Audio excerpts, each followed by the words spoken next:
Hi there, hope you're doing really well. My name is Barry Fitzgerald and you're welcome to So You Want to Be a Formula One Driver. And I'm joined by someone who I think knows a little bit about it, and that is Paul O'Connell. Paul O'Connell, how are you doing? Good, thanks, Barry. Yeah, good. Thanks for having me on. This is going to be an interesting subject, I think. Hopefully. And just to introduce people to yourself, who are you? Why am I talking to you for this particular interview? Yeah, it's a good question. So I'm from Limerick, from Limerick, living in Limerick in Ireland, and currently I'm racing in Boss GP in Europe and also racing in Ireland. And in Boss GP, we're racing Formula 2 and Formula 1 cars, older Formula 2 and Formula 1 cars on European tracks such as Monza and Hockenheim and Mugello and these kind of places. So keeping the history alive, so we get to experience Formula 1 cars in their natural habitat. Fascinating. I'm sure that some of the people watching right now are just thinking, wow, that just sounds absolutely amazing. Dream job, in fact, for anyone to be doing. Now, before we get into your recent activities, I think it's good for people to know that we actually do know each other. We do know each other a little bit. We do, yeah, a little bit. We went to school with each other. We went to secondary school together. Just inform people, where did we go to secondary school together, Paul? Oh, the Crescent College Comprehensive in Limerick. There we go, yeah. Lovely, great school. Shame about the quality of people you meet there, but still. Especially Paul O'Connell. Yeah, it's funny. Life goes on. And say, when we were in school, 30 odd years ago, it was probably that you'd be doing it. I'd be having these experiences. As I say, it was a far-flung dream at the time, but so sometimes good stuff happens. Yeah, exactly. Now we'll get on to how you went from being in school with me to racing cars in Europe and on European racetracks. But let's look back at the weekend, because you were racing in Italy, and I was watching all your activities on social media. You had a very busy weekend, I can see, and you were in Italy, as I say, for just a small spot of racing. Could you provide maybe people some details of where the track was? You mentioned the cars already, but maybe a little bit more specific on the car you were driving and just the results. How did it all go for you? Yeah, I was lucky enough. There's an Austrian team that I got introduced to through another friend of mine who's an engineer for them. They needed a driver on the weekend. I've been lucky enough that they've needed a driver a few weekends over the year. And I'd say their phone must be broken. They don't seem to know of any other events to ring when they're stuck. They ring the Irish farmer. So, we were racing in Misano in Italy, which is just on the Adriatic coast. It's usually a MotoGP track. In international terms, it's a relatively tight track. It's only 4.4 kilometers long or something. So, that was Boss GP, which is the series for older Formula 1 cars and for slightly older Formula 2 cars and Formula 3000 cars. This series was racing there on the weekend, and I got the opportunity to race a World Series V8, which is would have been the series, a competing series with GP2, which would be one step down from Formula 1. So drivers who were in that series would graduate from World Series V8 into Formula 1, such as Pierre Gasly or Carlos Sainz. Both of those were notable drivers in World Series V8 that went straight to Formula 1 from there. And then what were the results over the weekend then, Paul? How did it go for you? Yeah, I was lucky enough that this is actually the first European circuit I've ever raced twice on. So I got the opportunity to drive this car again for the very, very first time 12 months ago. So I came back. Once I got the phone call about going this time, I was really happy because I didn't have to relearn the circuit or learn the circuit from new. We had a really good time. 2 good practice sessions on Friday on used tyres. It rained in qualifying, which I was delighted about. our particular car has 530 horsepower, which is a lot of power and it's brilliant. Unfortunately, everyone else has at least 630 horsepower, and my teammate's car has 750. So Wow. Okay. Wow. Wow. we've the least powerful car by a good bit. So we were the slowest car in the straight. So the rain was going to be perfect, but unfortunately, it didn't go as well as I was hoping. I spun it in qualifying and only managed to qualify in eighth when we were hoping to be locking out the front row with myself and Harold, my teammate. But anyway, started both races. We raced one race on Saturday, another race Sunday. Started both races from eighth. We had a mechanical problem, and the first race I had just gone from eighth to third in class, and literally a compressor failed and ran out of gears, so I had to retire the car. We fixed that on Saturday evening and managed to go from eighth to just fourth in class, unfortunately, on the second race, but set the third quickest time of any of the cars on track. Actually, in the process, there was a real dogged fight up through the grid, so it was tooth and nail. It was really good racing. It was very entertaining to watch, but yeah, it was a good weekend. The team were exceptionally happy with the pace and my improvement in pace as a driver. That's what I try to do, just to do the best job that I can do on whatever unfolds on the weekend. Right. Sounds like you had a brilliant weekend then, Paul. And you mentioned that this series involves all Formula One cars and Yeah, Formula 2 cars. So you've had the chance to compete against Formula One cars. yeah. What's it like to race against a Formula One car? And I'm going to ask this question as well. What's it like to be overtaken by a Formula One car? Because I'm sure that's happened. Yeah, it has happened. Been overtaken by Formula One cars. I've even overtaken a few Formula One cars. Oh, I wanted you to say that. Yeah. So yeah, no, the F1 cars are amazing. They're 750, 800 horsepower. When they get going in a straight line, they are unbelievable. And in a corner, in the bends, they are just amazing. They're a different level of downforce, grip, stability. A couple of friends of mine that drive them say they're actually nearly easier to drive than some of the Formula 2 cars. Yeah, they're an amazing machine. And the noise is poetry. It is fabulous. Well, you've mentioned some terms there, downforce, grip, you're talking about the noise. Yeah. We'll get into some of that stuff later on. But before we find out how you found yourself, let's say, the story of getting to racing in tracks in Italy over the weekend, have you ever driven a Formula One car? Not officially, no. Not officially. What does not officially mean? Well, there's a Jordan drive a Formula One car experience in the UK that I've done all right, which is a Jordan F1 chassis with a 3-litre V8 Mugen Honda engine in the back of it, and that's fine, but it's quite restrictive in a very short track and stuff like that. From a driving experience, certainly the car I was driving in the weekend would be an order of magnitude more, interesting from a driver and engineering point of view than something, in a very restricted environment, because we're just let loose. The team boss just says, just go as quick as you can. Don't worry about brakes, engine, gearbox. That's our problem. You just get the lap time. So it's Wow. very That's very good experience. And that's a difference from where you started out, of course, because Yeah. mean, I've been at events with you in Ireland. We'll talk about some of the events you did in the past in a few Yeah. moments. But just before we move on, you've mentioned something a couple of times. For those who don't know, what does V8 mean? V8 is the type of engine that's in the car, the configuration of the cylinders in a car. The Australians say you're never late in a V8.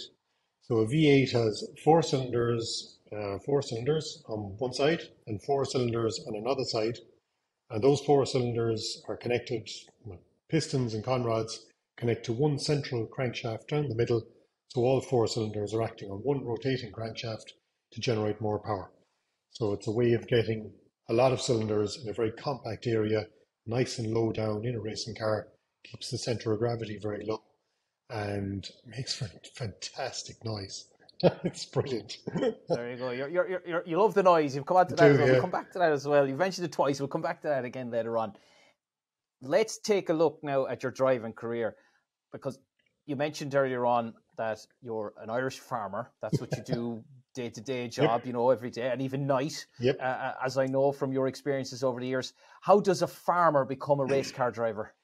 Uh, yeah, kind of great difficulty. Another friend of ours from school, Dennis Hogan, got me involved in a little bit of karting. He was karting himself. Himself and his dad gave me an opportunity to drive their kart. I saved up a lot of, whatever money I had as a 14-year-old to buy a go-kart and did a little bit of go-karting. Then I started a little bit of hill climbing when I finished secondary school. I bought a scrapped Honda Civic, built a hill climb car out of it, competed in that for a few years in Ireland, sold that, bought a single seater and hill climbed a single seater in Ireland and managed to win the Irish Championship 3 times in that. And then graduated from hill climbing in later years, just since 2018, to be honest, to circuit racing, a different discipline of motorsport. Yeah, And yeah, just managed to meet the right people and did a few favors for people, just trying to be, trying to help people out. And the wheel always comes and karma comes around. A friend of mine that I helped in Austria rang me one day and said they were stuck for a driver. Did I have an international license? Yeah. I had experience in driving a GP2 car in Ireland at the time. And he said, look, could you come over next weekend? I said, can the Pope say Mass? Yeah. So that was me on a plane that Wednesday night. And away we went. And yeah, I've been doing little bits for them ever since. that's a very concise, short version of a very long story to get where you Yeah. got to it. We'll come back to hill climbing as well later on. People are thinking, watching now, hill climbing. How does you go from climbing hills Yeah. to racing on tracks and racing in Italy? There is a logical track with this, pardon the pun, and we will come back to that in a couple of moments. And I have to ask then, you mentioned a couple of people. You mentioned Dennis Hogan, who I also know that went to Yeah. school with as well. Um, and you mentioned his father. And Yeah. just getting on to then people who've influenced you in terms of your racing career. Who are those that really stand out? Yeah, I suppose to be honest, Dennis's dad was my sort of icon. He was my gateway into motorsport. There's no motorsport in my family at all. My family have no interest in motorsport whatsoever. So it was, Dennis and his dad. Dennis Senior was racing himself in hill climbing and also circuit racing and in Ireland, let's say, he did some very famous races like the Phoenix Park motor races back in the mid 90s. So as a kid, I went with them, and when I wanted to start racing and doing a bit of motorsport myself, he gave me my opportunity and advice and help and mentored me up to get my career going. So yeah, it was probably the biggest single influence was that, and another good friend of his, Donald Griffin, sort of took over the mantle when unfortunately Dennis Senior passed a few years ago, and Donald Griffin then took over the mantle of minding me. There's a lot of minding in me, as you know. So I do know that. You need kind of a team of minders, not a team of supporters, or a team of minders that need to be around you. So there's a lot of people have influenced you in this. yeah, Now, you were off racing in Italy at the weekend. It's just absolutely phenomenal. I'm delighted for you. It's great to see you living the dream, to be honest. Of course, you've done your fair share of racing, not only in Ireland, but in other places around Europe as well. We yeah. might get a chance to talk about those later on. But I guess when you're talking about racing, when exactly did you start? And do you remember where your first race was? Let's talk about not necessarily in karting. Let's talk about hill climbing, because that's an ideal opportunity to explain what hill climbing is. Yeah. What was it like having that first race? So hill climbing is it's a discipline of motorsport which is the last unrestricted form of motorsport probably in the world. That you start from point A at the bottom of on a road, at the bottom of usually some form of hill. There's an incline on the way up. You drive for maybe 2 kilometers, 2.2 kilometers is the longest hill climb in Ireland. Um, you drive up the road through a series of bends and everything else. And the fastest person from point A to point B is the winner. Um, Yeah. And I think it should be important to explain, of course, that all the cars are not on the road at the same time. No, it's one at a time. It's timed. It's a timed trial. So it starts in the morning, and each car is let off at 30-second intervals. They get their opportunity to go from point A to the start to the finish, and then they get an opportunity to come back down, tune their car, refuel, get ready again, and improve themselves, their driving, and go up and do it again. So you might get maybe a practice run and 3, maybe 4 timed runs in the course of a day. The mileage is very short. It's very cheap form of motorsport to do. It is very intense. It's very short, sharp burst, but you must be absolutely on your game from the minute you leave the start line. Any mistake is punished fairly severely, and usually there's trees and walls and all kinds of paraphernalia lining the road. You have to be careful. Yeah. Naturally placed paraphernalia. Yeah. Obviously, yes. And for those who haven't been a hill climbing weekend, I can say it's a great experience. I've been to many of them with Paul and with some of the other racers that I know in this type of racing. Now, the hill climbing world is something that you've had a lot of success in, though, and Yes. you've won three Irish championships. But with every story, there's a beginning. And I really want to come back to that moment, the first time you did a timed run on a hill climb. I assume was in that Civic, the Honda Civic you mentioned earlier on. Yeah. What was the feeling like? Did you still remember the feeling at the start line when you were about to start? Yeah, absolutely. Sure, the butterflies and the nerves and everything else, and you have all those questions. What the hell am I doing here? The Civic wasn't too bad. It was when I graduated up to the single seater, which was an old Formula 4 2000. It's the same age as I am, actually. I still have it. Oh, wow. 97 then, is it? Yeah, I wish. 79, as you know. Well, no, the car is 97 years old, so you're 97 as well, isn't that? But so that was the big one. That was the real when I decided to try and win the championship or put myself in a position to try and do that. That's when the nerves and the pressure and the performance really took up another notch at the time and stuff. And it's driving a single seater up an Irish country road, 2.2 miles, and you'd be hoping to do it in less than 100 seconds. That's just staggering, scarily staggering time that you're quoting there. A lot of people are probably scratching their heads because it's not often you see single seaters on the Irish roads just moseying along.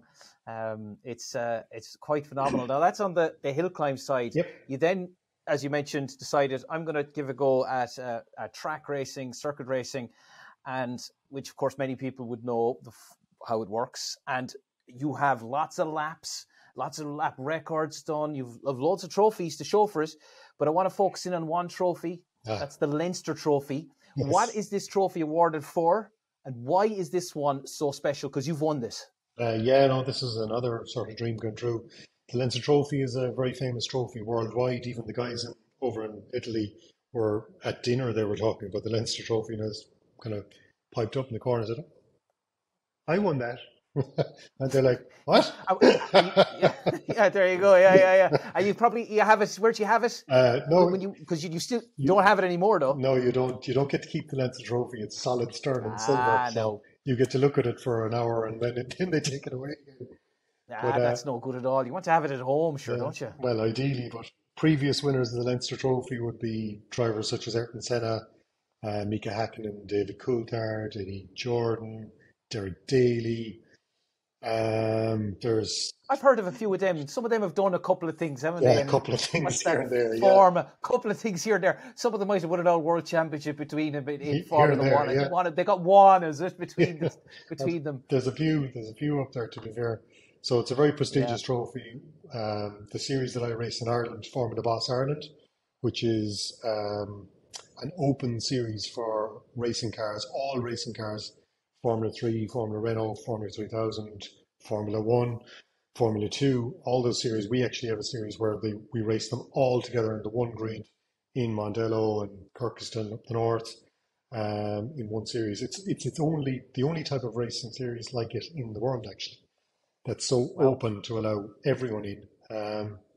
So we were lucky enough to be allowed to race for the Leinster Trophy a few years ago, and came out on top on that particular day. Thank Yeah, God. I remember even following it online on the day, Paul, Yeah, when you were racing for us, and again, it's just fantastic to see. You know, you're reaching all these different moments in your racing career, getting the accolades. You know, showing the dedication and the push that it required to achieve this. And there are a lot of people who watch people in cars. I'm watching, for example, I've watched you in cars, and I always wondering how hard is it to drive these cars when they're going full speed and you're yeah. coming into corners, you know, you're braking hard into corners. Just to give people an impression, how hard it is it to drive these cars? It's very physical, and you'd say, but you're just sitting in your butt, moving the steering wheel. How physical can it be? You have to be harnessed and strapped in so tight that you can barely breathe because when you're going around a corner, you could be doing 4 or 5 G going around the corner. When you hit the brakes, you know, you're doing another 4 or 5 G. Your head and helmet just wants to come straight forward. This little tiny neck of mine is well worn out all year. Some of the tracks we go to are more physical than others. Misano, the last track we were at, was not too bad. We did Mugello a few weeks before that, and that was absolutely amazingly physical. That was an Yeah, absolute punisher. Your heart rate goes up, you are quite warm, you're very restricted, you are just, um, can be quite claustrophobic in the car, and you're obviously, your fight or flight response at all times. Watching for opportunities and defending from other cars and stuff. So it's a high stress, high temperature environment. Um, yeah, so fitness and physicality. When you're driving fast, we'll talk about probably downforce later. The car is being pushed into the ground so hard that the steering wheel, it becomes really hard to turn the steering wheel because it literally does not want to turn because the car has been pushed into the ground so hard. So even the act of just turning yeah. the steering wheel at high speed is quite difficult, funny enough. It's it sounds like a lot of people would say physical torture to put yourself through what Yeah, you're doing in yeah, a race car yeah, and experiencing all these G forces, these orders of magnitude of normal G. Like every single day we experience 1G, but when you're braking so hard and suddenly you start to experience 4, 5, even 6G. In terms of the G forces, that's that extra weight added on your body, and it puts a lot of stress and strain. So, how do you then prepare your body for the physical loads of driving? I assume it involves a rock-esque workout schedule. Well, unfortunately, I'm still an amateur sports person, as they say. So I do have 2 or 3 day jobs. So I do a little bit of running, a little bit of core work. Um, the act of actually physically driving a car it's so difficult to replicate the muscles and everything you need in your core and your neck. It's so Yeah, difficult to replicate that in any form of workout. The best possible way of doing it is literally by driving the car, either testing an F3 car or, you know, uh, hopefully driving a car, let's say 2 or 3 weeks before. That fitness will still stand to you as long as you're aerobically fit enough to, hmm keep the heart pumping and stuff. and as you mentioned, it's so difficult to simulate the racing conditions, the Yeah, physical interaction, let's say, of the car on the human body while they are working together as they navigate around a track. But you do rely on simulators for yeah, other aspects, and that is to get to know the track. yeah. So even though you're not engaging and experiencing those physical sensations, how useful is it then to use simulators in your preparation? Well, the simulator, I was lucky enough, a very good friend of mine, helped me out with the simulator, and Niall Maher, and the simulator has been hugely beneficial in terms of learning, the track, where all the corners go for basics. Other things like where are the little points off the side of the track that if you have a problem, where do you need to pull the car off to?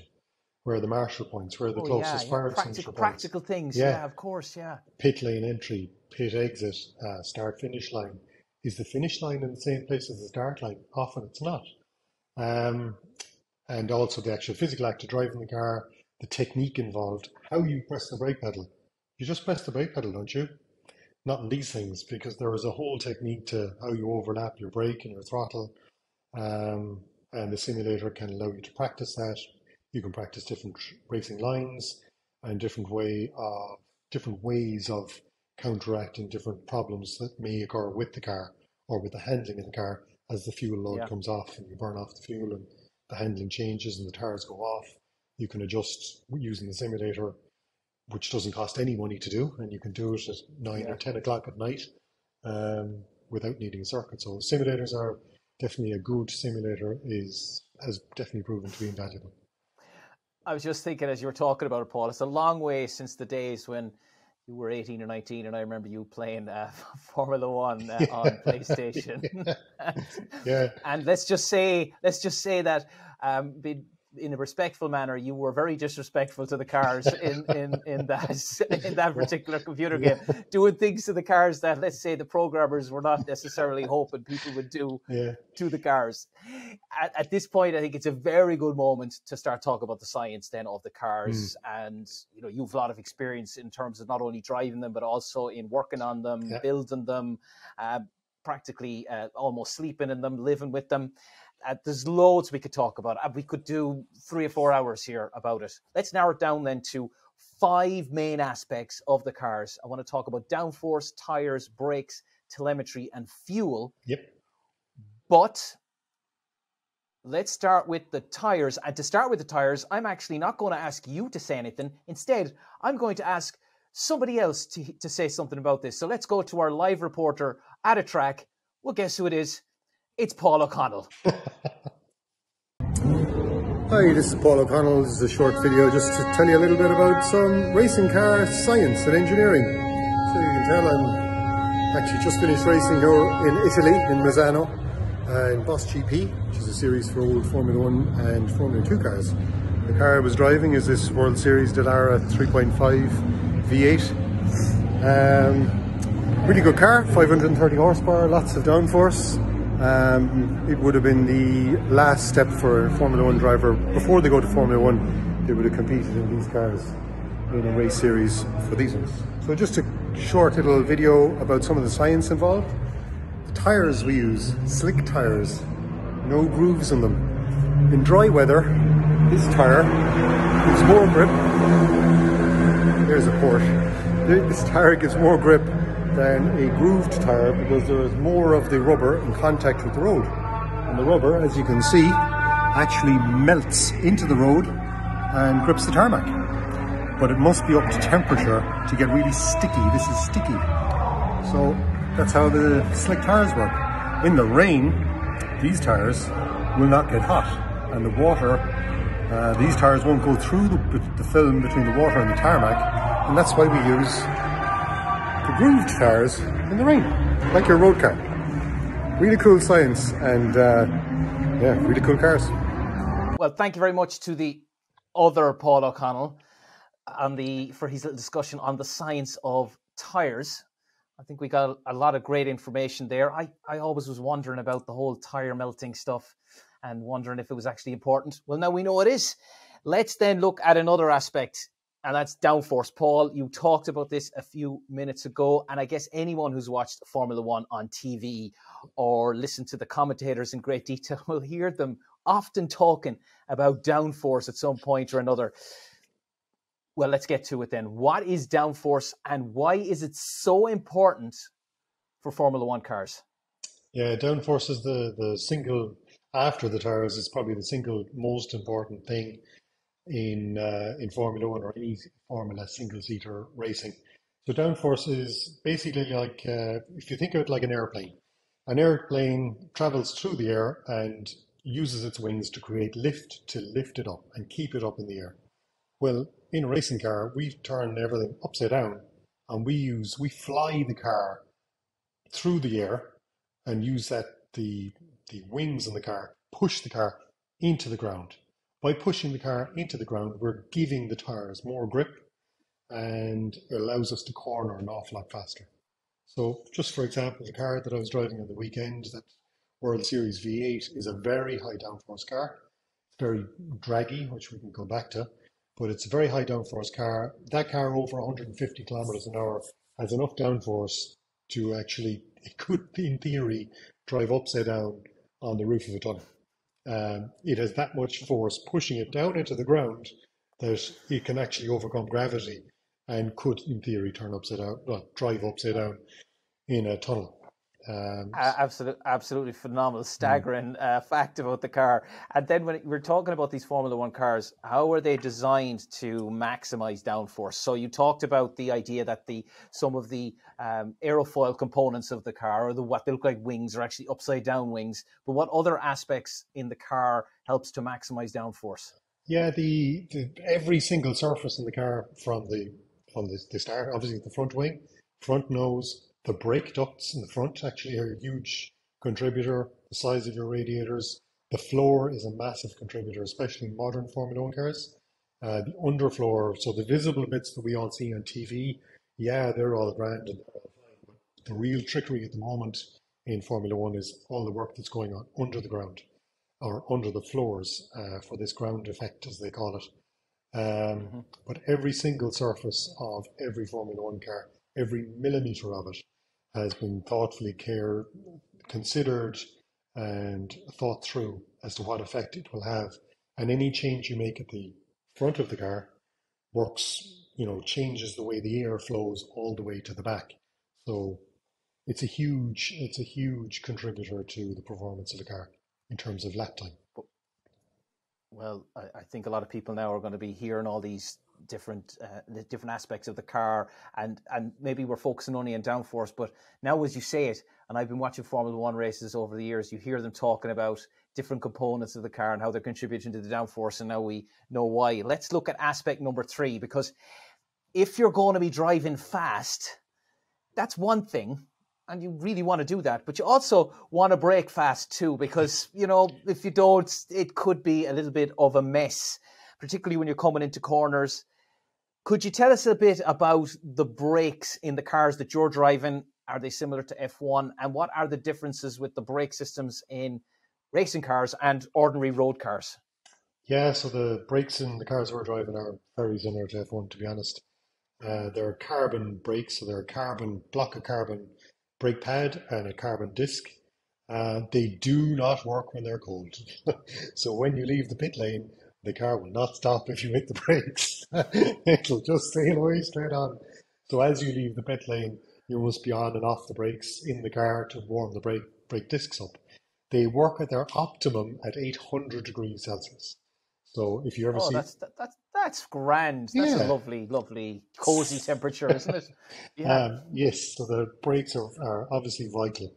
Um, Getting them up to temperature is hugely important. Not overheating them. If you overheat the brakes, you get them over 1,000 degrees Celsius, then you'll often see fogs of black brake dust on the F1 cars. If the brakes are too hot, then that just wears the brake discs out really fast, and they're very expensive. We don't want to do that. Similarly, if they're too cold, they will glaze over and they'll stop working and also wear out. So it's actually very critical to get them in the correct temperature window. But the brakes in these, just to put it in context, if we're flat out in sixth gear, the Red Bull Ring coming up to turn 3, you're doing 270 kilometers an hour, whatever that in miles an hour is. We will hit the brakes at about the 60-meter board for a first gear corner. So that's just slightly less than the length of an Olympic-sized swimming pool to go from 270 kilometers an hour down to about 40. It's when you hit the brakes like that, your whole head and all your organs want to depart through the front of your body. They only want to go one way. That's one it, way. isn't it? They just want to go one direction. One way. But the performance of the cars of the braking system is probably the most impressive thing from a driver's point of view. It's very hard to see it from outside, very hard to see it from TV. In live, to see it in person actually is staggeringly impressive. But certainly from the cockpit, they are absolutely amazing. That's fantastic. And it's just great because you just put in a lovely little connection for me here, because you're talking about the brakes. If they're too cold, Yep. they're not going to do what you want them to do. If they start to get too hot, perhaps they won't do what you want them to do. And a lot of this then comes down to the importance of telemetry and data, because I'm assuming that, there's somebody in the pit lane for your respective team who's watching everything. So we live in this world of data, and where we have data for Netflix, data we send on mobile phones, but Formula One cars and the cars that you race really do rely on data. So imagine I was a data analyst on a team that you were racing as part of. Maybe you wouldn't want me as a data analyst in the pit You'd be lane. okay. Maybe, I'd say I'd be all right. You could trust me, Paul. I wouldn't let anything happen to you. What would the data that I'd be most interested in collecting from the car, what would I be receiving? Could it be everything? And then how can I then use that to help those in the team make decisions that can help you win the race? Yeah, though the data is huge. When I started off my motorsport career, we didn't have data at all. We just had whatever time you did and what felt fast. So the beauty of the data is it's not what feels fast, it's what's actually fast. So using the data systems on the cars that we're driving, we do have a data engineer and he has access to everything from the car. So engine revs, temperatures, brake disc temperatures for the four brakes. He knows what gear we're in, how hard we're pressing the brakes, what pressure we're putting on, when we're pressing the brakes, when we're pressing the accelerator, how much we're pressing the accelerator, how much we're moving the steering wheel. So when you get used to it, he can produce, does produce a graph of your lap, your quickest lap. He can put your quickest lap on a piece of paper with your brake trace, your speed trace, with what gear you're in, with your throttle application, with your steering angle, and you can actually use that data to go through it and go, well, ooh, I hit the brakes, I was on the throttle there, and then I hit the brakes 0.2 of a second later. Whoops, should have been instantaneous. Or I'm complaining about understeering the car wanting to go straight on, only you can see straight away from the data you were on the throttle too early. I'm pressing the accelerator too early, I'm pushing the car out to the outside of the corner, smarten up, change your technique, and you can do that. And he can also overlay other drivers' information on the same one. I'd say, well, Harold's my teammate, who's a professional driver. He's actually really good. He used to race with Roman Grosjean and Nico Hülkenberg and F3 and stuff. Really lovely guy. But he can say, well, Harold is braking 5 meters later than you, so brake 5 meters later. And, the pressure that Harold can put on the brake system is higher than you, so press the pedal harder. That it's huge, hugely important. And when you're racing, Paul, is there someone in your ear? Was there someone in your ear the whole time initially, or is it afterwards that you do this post lap analysis? Yeah, it's afterwards for me, to be honest. I could see the F1 guys with people in their ear. Sometimes it would be a help, but I'm still relatively new. I'm actually only circuit racing since 2018, and driving these cars is a huge step up. I started driving a Formula 3 car with 200 horsepower, and sort of graduated up in steps over the last few years. But every time we're making a step up, it's such a huge increase in performance. So I'm probably only now at the stage where I'd actually benefit from having somebody in my ear with the telemetry without being overloaded with information, But definitely you can see the F1 guys have a huge respect for the F1 guys and the other, top line single seater drivers, will say male and female, that have somebody in their ear giving them guidance and pit strategies and all that kind of stuff. It's fascinating, Yeah, absolutely. And the last aspect I want to take a look at here is in relation to the fuel. Yeah. And that is the fuels that are in F1 cars and into the future of F1 fuels. Now, currently, according to Wikipedia anyway, now I don't know if this figure is 100%, it says that the F1 cars for this season's just finished, in 2022, are using 5.75% biofuels. For those that do not know what biofuels are any type of renewable or sustainable fuel that's typically produced from some sort of biomass material. It could be food crops, it could be algae, it could be genetically modified bacteria, whatever. And there's different ways of getting access to these fuels in different parts of the world. So let's go on this. They're saying 5.75% now. How soon before F1 cars are running entirely on biofuels? Simple answer, which is great. 2026. 2026. There you go. They'll be on fully sustainable fuels by 2026. They're currently in a lead-in development process to re-engineer the current engines that they have, and improve them. and they're developing fuels actually. And it's the beauty of motor racing is that it's because it's so competitive. You will have 5 or 6 different fuel manufacturers who will all be competing to produce the best fuel mix that they possibly can. So the best in terms of energy density, and if it has to be sustainable. The FIA and Formula One themselves are policing that. Um, so it's going to be great information for the motoring industry as this Yeah. information comes out of Formula One in a few years' time and gets out to the mainstream motoring industry. That realistically, fossil fuels are, you know, they're on the way out, but we have so much waste in the world, like plastic waste that can be re-refined back into a sustainable fuel. Yeah. And that's what Yep. these companies are working on. It's interesting you mentioned that the plastic waste, because you were telling me recently of some notable Formula One personalities who are involved in the crusade for making the sport more renewable and more sustainable, particularly in terms of the fuels. Who exactly is this who's involved in this aspect? Yeah, the most high profile guy is Sebastian Vettel, who's a 4-time world champion, drove for Red Bull, won his 4 championships, one after another.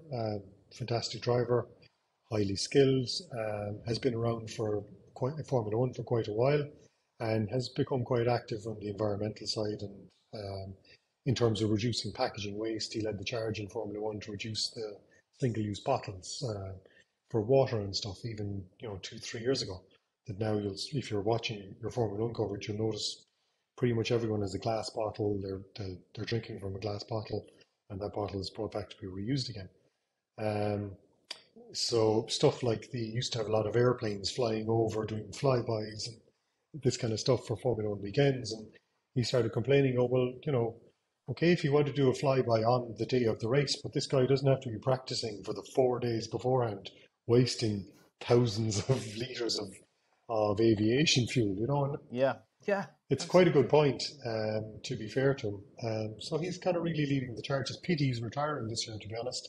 Um, Yes, yes, it is. but Yeah, he's because certainly, 2022 was his last season in Formula One. yeah, it's looking like it.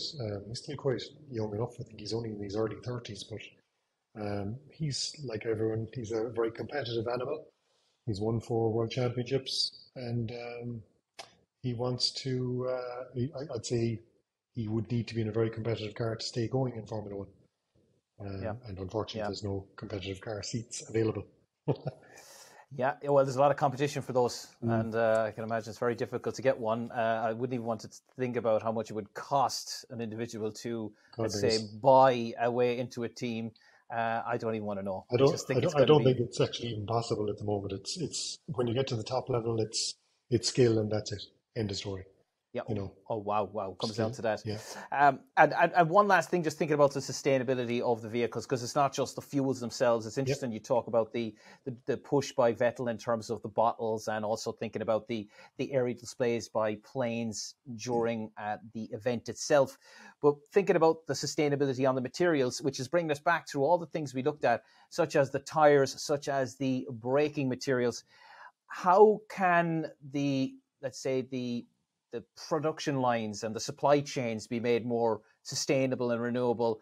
And what are the new upcoming materials maybe that people don't realize could have a future in Formula One? Besides, of course, obviously vibranium that Black Panther has in the yeah, superhero films. Of course, they're going to use vibranium, of right? course. Yeah, obviously. But besides vibranium, what are the other ones that they're looking at? Yeah, there's a big push on there. They have had to restrict some of the materials that they use in Formula One, some of the more exotic alloys that they used to use in Formula One, now that there's a budget cap. So there is a big push in Formula One and motor racing in general to be more environmentally conscious and financially conscious. And one sort of does help the other, that when they're planning their calendar now, instead of running from different parts of the globe, but kind of randomly looking, they're trying to go to one area, do a lot of races in Europe, then they'll move to North America, do all the races in North America to minimize the travel and air travel and that kind of Yeah, stuff. But in yeah, terms of absolutely. Yeah. materials, there's actually been a nice bit of research into using more organic materials, even to replace carbon fiber, actually. Carbon fiber is the material that's probably most used. The safety cell, the front wings, rear wings, and the bodywork is usually made from carbon fiber or Kevlar, um, or a mix of both. And there's actually been a bit of work in using hemp, funnily enough, to make nose cones and stuff out of hemp, and Wow. some of the bigger, bulkier structures that are needed in an F1 car. Obviously, they all have to pass the first and foremost is safety. They have to pass crash tests and Yes. everything else that goes with it. But there is certainly a push on there. They're also trying to reduce the amount of tires used every weekend, so to minimize waste. And also, they're cutting out the tire heating, so the pre-warming of tires before you put them on the car, and all the electricity that is required to do that. They're cutting the temperature that they're allowed to warm the tires to this year, with a view to actually cutting tire warming out completely in the next over the next couple of years, which would be a So huge help. that that's a huge help. But then does that then introduce potentially safety issues for the drivers? Well, Does it also the drivers in have Formula, that aspect? yeah, the drivers in Formula Two have had to compete without tire warmers for the last couple of years, and these are all young men and women that are trying to make their way up into Formula One, and they're doing without them for the last couple of years. It adds a little bit of spice to the strategy because now when a driver comes into the pits for tires, it used to be they come in, Hmm. put on brand new tires, and they go out and they'd be really, really fast. Now they're going to come in, they will come in, put on a cold set of tires, and they'll have to warm that set of tires up over that first lap. So they'll actually Yeah. be slow for the Yeah. first lap. So it'll bring another element of jeopardy into the strategy, actually, which, Yeah, I was literally going to say that tactics. You got to yeah, think tactically then yes, about that period of the race. And but actually, before we move on to the future for you, I do want to ask you one last question. This is in relation to racing in general, and you mentioned it there in the comment you made in relation to the F2 racing drivers. We're seeing, and rightly so, more diversity in terms of the yep, drivers, and also in terms of gender. yep, And you have in your racing in recent years have raced against some quite notable female yeah, drivers from around Europe. Can you maybe give us a story about one of those yeah. races? Well, I was chatting, we were chatting earlier, Bianca Steiner, who does F1 commentary for Austrian TV. She also races occasionally in Formula Boss in the GP2 car. And we had an almighty tussle in the Red Bull ring. We had an absolute ding dong battle, the two of us. And in fairness to her, she came out on top, but there was no holes barred. There was no quarter asked or given. And yeah, no, we had a good chat after the race. It was good fun. It was a great battle.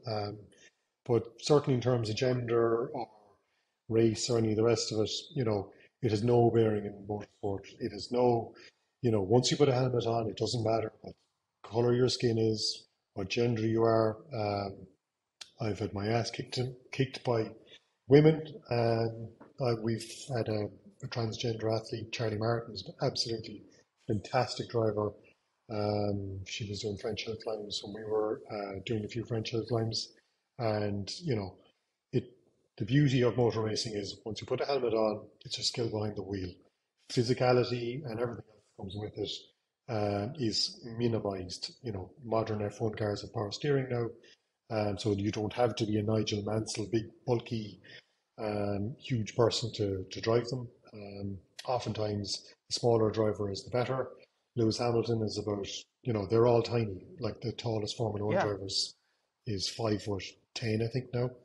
They are less all, mass, of course. Less mass. They're smaller. yeah, They're sleeker in terms of their build. yeah. And of course, I mean, you said the smallest is 5'10". Just let people know how tall you are and why that might negate your Yeah, Formula One career. well, despite being useless, I'm 6'1", so yeah, no, I'm far too big, far too old, as I say. But yeah, no, Yeah, the some of the drivers, Nick De Vries, I think is tiny. I think he's only like 5'1". Yuki Tsunoda's, they're just over the wow. 5 foot, and they're perfect for engineers, Yeah, the people engineering the cars. They love the small driver because they can put all the other crap in where yeah. the driver sits. So it's brilliant.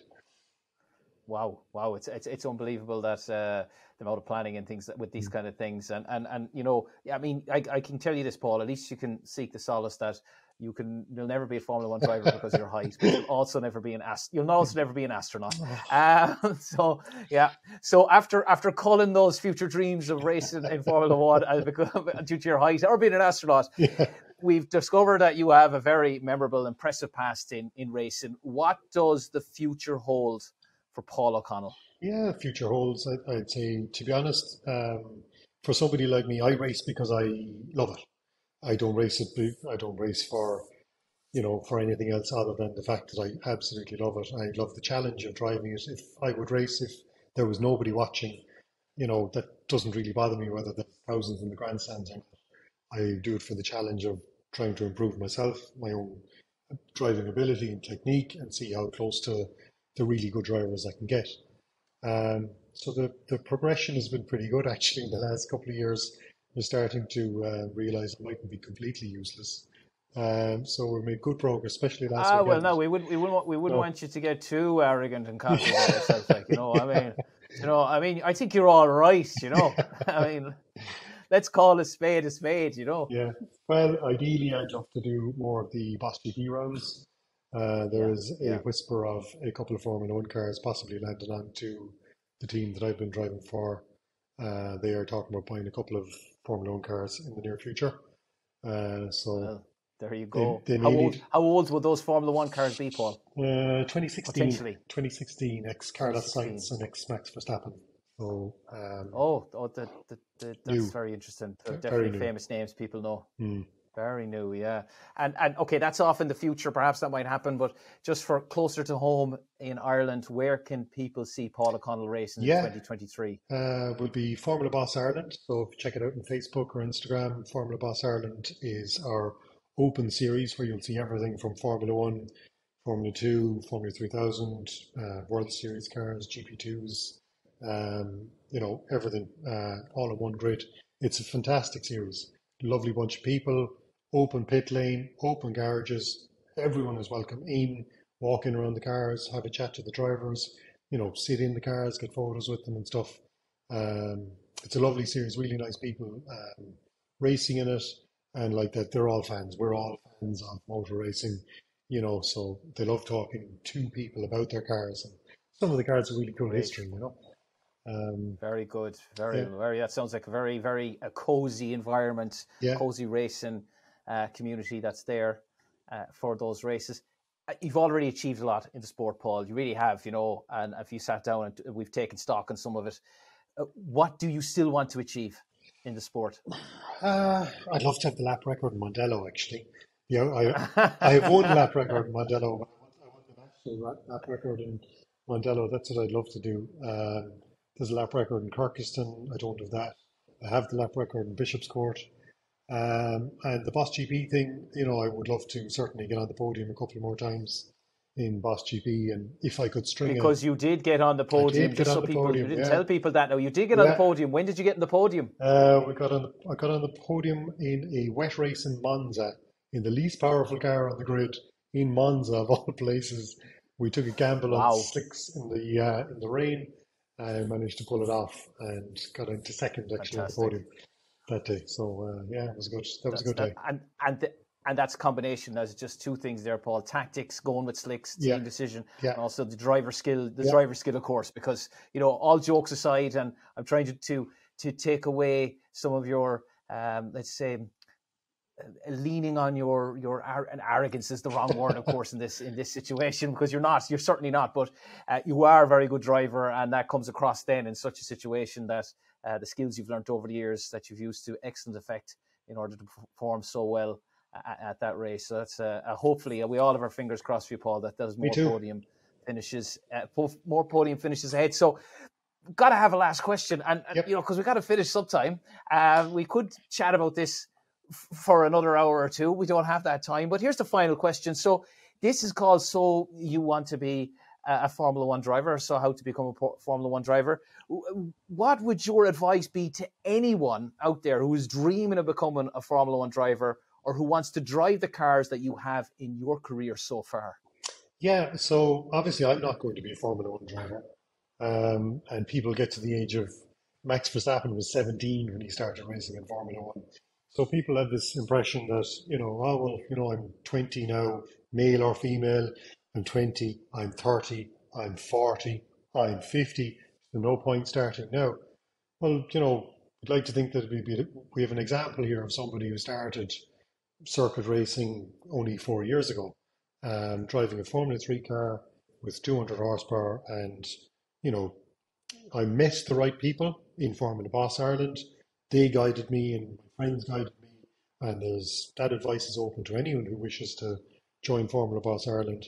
Get in to start at a lower powered, like a Formula 3 car, and work their way up and improve their driving, and maybe buy a faster car the next year, and Yeah, maybe a faster car the year after. And there's nothing to say you couldn't end up in a World Series or a Formula One car in time. yeah, And please don't let age or gender hold you back in that regard. Because once you put very a good. helmet on, it doesn't matter whether your hair is grey or whether you're a 16-year-old, you know, once you put a helmet on, that's the end of it. Doesn't matter. Well, and as you say, there's that open pit lane Yeah. family kind of cozy environment that's there with the boss. Sorry, is it with the Boss GB? Is that Yeah, correct? Boss GP in Europe or Formula Boss and Formula Boss Boss as Ireland, well. yeah. Formula Boss Yeah, Ireland. that people could come to the events and come and ask and get Yeah, advice from those who are on the track. So I think that's fantastic, and because it sounds like it's a very unified group, yeah, and are only delighted to welcome more to join in something that's so exhilarating and so entertaining for so many people. I think it's fantastic. Paul, thank you very much for the great discussion and catch up as well yeah. to hear all about your career and how it's been evolving. As we say when we meet up, it's been an emotional roller coaster. Always. Always. Well, there you have it. You've got all the details on how you can start your Formula One merry-go-round or career in the future from Paul O'Connell. Thanks once again to Paul O'Connell. I'm going to say this. He wouldn't say it, or maybe he would. One of Ireland's greatest racers at hill climbing level and at circuit racing at the moment. I've been Dr. Barry Fitzgerald. This has been So You Want to Be a Formula One Driver as part of Midlands Science Week 2022. Thank you very much for tuning in, and always think super.